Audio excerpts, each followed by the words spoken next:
અરવલ્લી જિલ્લામાં શંકાસ્પદ ચાંદીપુરમ વાયરસના કહેરના કારણે આરોગ્ય વિભાગ સતર્ક થયું છે। જિલ્લામાં શંકાસ્પદ ચાંદીપુરમ કેસથી 2 બાળકોના મોત થયા છે, જ્યારે એક બાળક સારવાર હેઠળ છે। અરવલ્લી જિલ્લાના સીમાકાંઠાના ગામોમાં આ શંકાસ્પદ વાયરસના કેસ નોંધાઈ રહ્યા છે। અરવલ્લી જિલ્લાના મેઘરજ અને ભિલોડા તાલુકાના અંદાજે 30થી વધારે ગ્રામ્ય વિસ્તારોમાં આરોગ્ય વિભાગ દ્વારા સર્વેલન્સની કામગીરી ચાલી રહી છે। ત્યારે અરવલ્લી જિલ્લા આરોગ્ય અધિકારી ડોક્ટર એમ સિદ્દીકીએ લોકોને કોઈપણ સિમ્પટમ્સ જણાય તો તાત્કાલિક નજીકના પ્રાથમિક આરોગ્ય કેન્દ્રનો સંપર્ક કરવા માટે અપીલ કરી છે।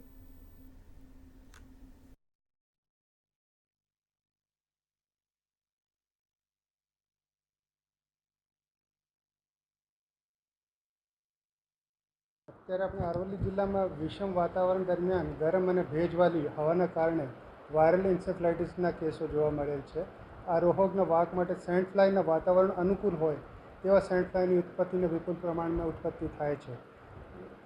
સેન્ટ ફ્લાય માખી જે હોય છે આ 3 ફૂટ સુધી જ ઉડી શકે છે અને હોપિંગ કરતી હોય છે અને દિવસમાં જ કરડતી હોય છે। જ્યારે આ સેન્ટ ફ્લાય કરડે ત્યારે લોહીનો ચાઠો થઈ જાય છે અને જ્યારે નાના બાળકોમાં જેની ઇમ્યુનિટી ઓછી હોય છે કરડે ત્યારે એને હાઈ ડિગ્રી ટેમ્પરેચર હોય છે, યાની 104 ને 105 ડિગ્રી ફેરનહાઇટ સુધીનો તાવ આવે છે અને બાળકને ખેંચ આવે છે, જોડે જોડે ઝાડા પણ થઈ શકે છે।